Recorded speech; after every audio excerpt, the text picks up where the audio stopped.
ကော်ပန်မျိုးရဲ့တနေရာ Raven ကိုချုံနှောင်ထားရဌာနရုတ်တရက်ကြောင်တကောင်ကိုမြင်လိုက်ရအကြောင်းအားနေနေတဲ့ Raven ဒီကောင်ဘလို့ဝင်လာလဲတန်တော်ဖြစ်သွားပါတယ် Raven ဒါကိုအခွင့်အရေးဖြစ်သုံးချဖို့အကျင့်ရလိုက်ပါတယ်ဒီလိုနဲ့ကြောင်နားပုတ်ကတ်လာအောင်စကားနဲ့မြှူပါတယ်ကြောင်လည်းတစားစနီးကတ်လာပြီးနောက်ဆုံး Raven ကိုဖမ်းချုပ်ထားတဲ့အစီရင်ဖျောင်းနိုင်တစ်ထိုင်ကိုတိုက်မိသွားပါတယ်ဖျောင်းနိုင်လဲသွားတဲ့တစ်ပြိုင်နက် Raven ကဝိညာဉ်လွှင့်လိုက်ပြီးဝိညာဉ်ကိုတနေရာစီဆေလွှတ်လိုက်ပါတယ်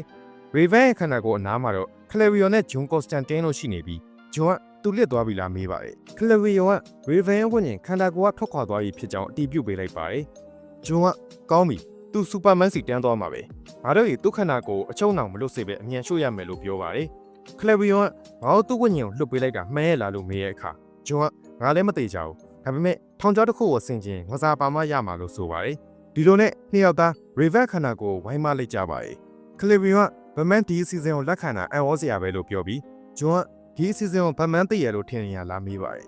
်ဗမန်တာဒီစီဇန်ကိုသိပြီးဒီနေရာကိုရောက်လာရင်ငါတို့နှစ်ယောက်လုံးကျိုးနဲ့ကြမ်းပြင်ကက်သူ့ရဲ့စိတ်ပြက်နေတဲ့မျက်လုံးတွေကိုကြည့်ရင်သွား32ချောင်းဖျားဘူးလှည့်နေလောက်ပြီလို့ John ကပြောပါတယ် Clarion ကငါတို့ဒီကိစ္စကိုလက်ရောမယ်မင်းဘာကြောက်ပေးချာလဲလို့မေးခွန်းထုတ်ပြန်ပါတယ်ဒီအခါမှာ John ကမင်းဟာနတ်ဆိုးမော်စရာတယောက်ပဲလူသေးနဲ့ကစားရကြိုက်တယ်အလောင်းတွေကိုအသက်ပြန်သွင်းတဲ့အလုပ်ကိုထမင်းစားရည်တော့လုပ်နေတဲ့စုံထီကောင်လေးကိုကျင်တရားနဲ့ပတ်သက်လို့အများကြီးစဉ်းစားနေစရာမလိုပါဘူးလို့ဆိုပါတယ်။ Superman ဘက်မှာတော့အကာဘတ်ထက်မှလွင်မျောရင်သူ့ရဲ့ကဘာကြီးကိုစီးကြည့်နေပါတယ်။ Spectra မင်းတာကိုလုပ်ခဲ့ရပဲ။ငါလိုကောင်းတော့မဖြစ်နိုင်ဘူးလို့ထင်ခဲ့တဲ့အရာကိုမင်းလုပ်ပြခဲ့တာ။မင်းဟာငင်းချမ်းကြီးကိုဖီအားနဲ့ရယူခဲ့ပြီ။ကဘာကြီးတစ်ခုလုံးကငြိမ်သက်နေတယ်။လူသားတွေရဲ့အတွင်းစိတ်ထဲမှာမကောင်းမှုဒုစရိုက်အရေးအယောင်တွေကြံနေသေးပေမဲ့လက်တွေ့အကောင့်ထဲဖို့ကြောက်ကုန်ကြပြီလို့ဆိုပါတယ်။ Superman ငါစောင့်ကြည့်နေမှသူတို့သိရလေ။ငင်းချမ်းရမပြည့်စုံသေးဘူး။ငါတို့နဲ့စက်ခင်းကျင်နေတဲ့လူတွေရှိနေသေးရလို့ပြောတဲ့အခါ Spectra မှန်တယ်ဒါပေမဲ့သူတို့မင်းကိုလက်ဖျားနဲ့အောင်ထိလို့မရစေရဘူးမင်းတို့ခဲလိုရက်တွေကိုလည်းအလဟတ်သက်ဖြစ်ခွင့်မပေးနိုင်ဘူးလို့အာမခံပါတယ်ဂျိုတီယာ Spectra တယောက်တိတ်ဆိတ်သွားပြီးပဇွန်တစ်ခုကိုခံစားလိုက်ရပါတယ် Superman E-Vision နဲ့ Yellow Lantern Ring ကိုအသိပြင်လိုက်တဲ့အချိန် Spectra ငါတို့ကိုချင်းကပ်လာနေရဘာပဲဖြစ်ဖြစ်မင်းအဲ့ဒါကိုထိလို့မရဘူးငါနောက်မှနေလို့ပြောပါတယ်တကယ်သူတို့စီလာနေရ Raven ရဲ့ဝိညာဉ်ဖြစ်ပြီး Spectra Superman အနာကပ်ခွင့်မပေးဘဲတိုက်ခိုက်ပါတယ် Raven Man တည်သွားတဲ့ Superman Spectra ရဲ့တိုက်ခိုက်မှုကိုဝန်ခံပြီးရက်လိုက်ဖို့နဲ့သူမရန်သူမဟုတ်ကြောင်းပြောပါတယ် Spectra ရဲ့စွမ်းအားကြောင့်အားနေသွားတဲ့ Raven အာတင်သူ့ကို Constantine နဲ့ Batman အဖွဲ့ရဲ့ဖမ်းထားတဲ့အကြောင်းရှင်းပြပါတယ်အဲ့ဒီနောက်သူ့ပညုံပြန်ချုပ်ဖို့အချုံအောင်စက်ဝိုင်းပြန်ပိတ်နေမှခံစားလိုက်ရတာကြောင့်သူ့ကိုဂေါ်တမ်မှာလာရှာပြီးလွှတ်ပေးဖို့ Superman ကိုတောင်းဆိုရင်မူလခန္ဓာကိုယ်ရဲ့ပြင်ဆွဲယူဟာခံလိုက်ရပါတယ် Spectra အဲ့ဒီကိုသူ့သွားမယ့်အကြောင်းပြောတော့ Superman Raven ဟာသူ့တငယ်ချင်းဖြစ်လို့သူတာဝန်ယူမဲ့အကြောင်းပြောရင် Spectra ရဲ့သတိပေးချက်ကိုစောင့်အောင်နားမထောင်ပဲဂေါ်တမ်စီဦးတီလာပါတယ်အဲ့ဒီနောက် Raven ရှိနေတဲ့အဆောက်အုံရှိနေစီတမိတ်တွင်ရောက်လာပြီးတကားကိုထိုးခွဲဖို့ကြိုးစားပါတယ်ဒါပေမဲ့အဆောက်အုံဟွန်ပညာနဲ့ကာကွယ်ထားတာကြောင့်သူ့ရဲ့လက်သီးပဲကွဲပြီးတိုးရထွက်လာပါတယ်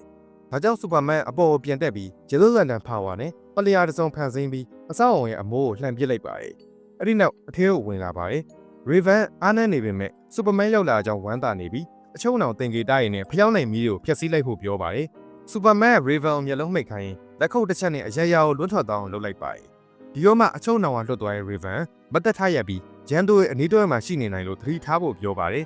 Superman ငါဘယ်သူမှမမြင်ဘူးလို့ဆိုတဲ့အခါ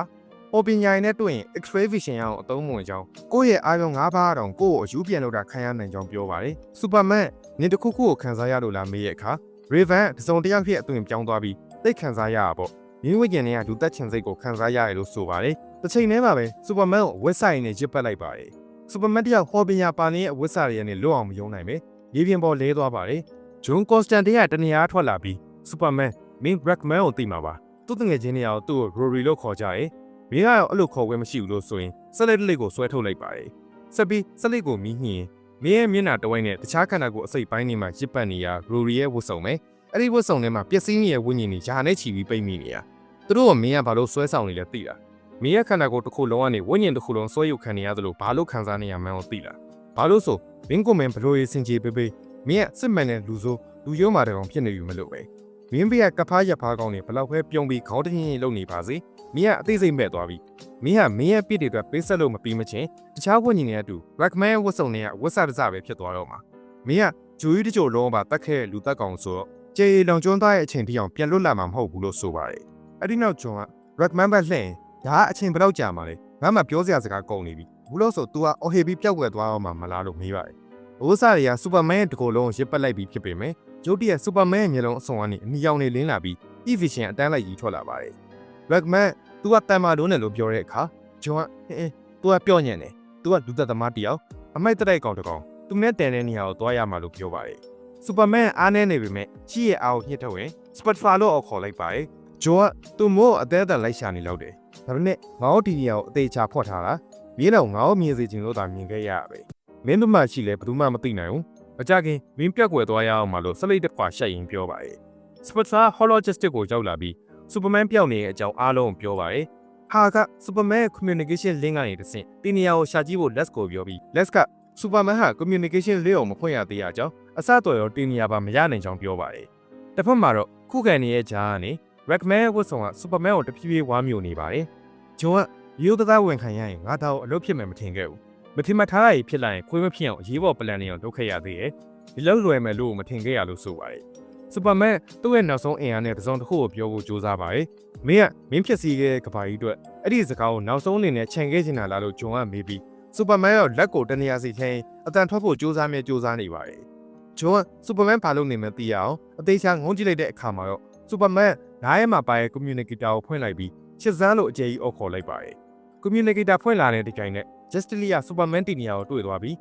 ချစ်စမ်းမိုးချိုးလိုလှင်မြင်တဲ့ Mercury ရဲ့အမြန်နှုံနဲ့စူပါမန်ရှိရာစီတဟုန်တို့ပြန်ထွက်လာပါတယ်အဲ့ဒီနောက်စူပါမန်ဂျွန်နဲ့ Redman တို့ရှိရာအဆောက်အုံစီရောက်လာပါတယ်ဒီရောက်ချင်းမှာပဲချစ်စမ်းတိုက်ခိုက်ဖို့လုပ်ပြီးဂျွန်က Redman ကိုပြန်ချဖို့ပြောပေမဲ့ချစ်စမ်းအပြစ်ကင်းတဲ့သူဖြစ်လို့ဝစ်ဆာရအသုံးဝင်ဖြစ်နေပါတယ်ချစ်စမ်းကစူပါမန်ကိုလှုပ်ဖို့ပြောရင် Redman ကိုကန်ညှောက်လိုက်တဲ့အချိန် Redman မင်းလူမားပြီးကဝယ်မိနေပြီသူ့အဝိညာဉ်ဘယ်လောက်ထိခြားစားပျက်စီးနေပြီလဲမင်းမသိဘူးသူကစိုးသွမ်းနေပြီအရင်ကစူပါမန်ဖြစ်ခဲ့ရင်တော့အခုတော့မဟုတ်တော့ဘူးလို့ပြောပါတယ်ဒါပေမဲ့စူပါမန်ပေါ်ယုံကြည်ရဲ့ရှက်စမ်းဟာအဝါရောင်မိုးကြိုးကြီးကိုဆင့်ခေါ်လိုက်ပြီး Redman ကို short တိုက်ပစ်လိုက်ပါတယ်ပြည့်ထန်တဲ့ပောက်ကွဲမှုကြောင့်ဂျွန်တယောက်လွန်းထွက်သွားပြီးအပေါ်မောကျင်ပောက်ကျိုးကိုနဲပြီးလို့ရေရွတ်ပါတယ်အခုဆိုရင်ဂျယ်လုံးရတဲ့နှစ်ယောက်နဲ့ Spectra ကိုလည်းကသူတို့ရှိရာနေရာစီရောက်လာကြပါပြီ Spectra ရှက်စမ်းစီကနေ Redman ကိုတောင်းတဲ့အခါရှက်စမ်းသူ့ကိုအနေုံလိုက်ပြီးမလို့လုံလောက်ပြီးဖြစ်ကြောင်းပြောပါတယ်အမက် Spectra ရှက်စမ်းလက်ထဲကနေ Redman ကိုလူလိုက်ပြီးမင်းဟာစူပါမန်ကိုရှင်းပြနိုင်လို့နီးနီးဖြစ်သွားခဲ့တယ်။ကဘာကြီးရဲ့အေးချမ်းမှုနဲ့တည်ငြိမ်မှုအပေါ်ချင်းချောက်ခဲ့တယ်။ဒါကြောင့်မင်းအပြစ်ပေးခံရမယ်။မင်းအဝတ်စားတွေကဝိညာဉ်တွေပါပေးဆက်ရမယ်လို့ဆိုပါတယ်။အဲ့ဒီနောက် recommend ဝတ်ဆောင်ကိုဆုတ်ဖြင်းရင်ငရဲလွတ်မြောက်လာတဲ့ဝိညာဉ်ပြတ်အပေါင်းမင်းတို့ပေးဆက်ရမယ့်အချိန်ကြပြီလို့ပြောပါတယ်။ဝတ်ဆောင်ဆုတ်ပြဲသွားတဲ့တပြိုင်နက်ဝတ်ဆောင်တွေကဝိညာဉ်တွေအားလုံးတိုးနဲ့တက်ဆိုင်တဲ့ငရဲမှာထာဝရလောင်ကျွမ်းသွားကြပါတယ်။ Spectra recommend ခေါင်းစုပ်ကိုချွတ်လိုက်ပြီး Rory Regan ဝိညာဉ်တစ်ခုမင်းလည်းပဲလို့ဆိုပါတယ်။ Rory ကဂျိုအော်ဟက်ကိုညီတောင်းပေမဲ့ဂျိုကစင်ကောင်းပါကိုတားရည်လို့ပဲပြောနိုင်ပြီးအကြည့်လွှဲလိုက်ပါတယ်။ချက်စဲ recommend ကိုတက်ပြဖို့မလိုကြောင်း Spectra ကိုပြောသည့်တိုင် Spectra က Q မဆိုင်ပဲ recommend AK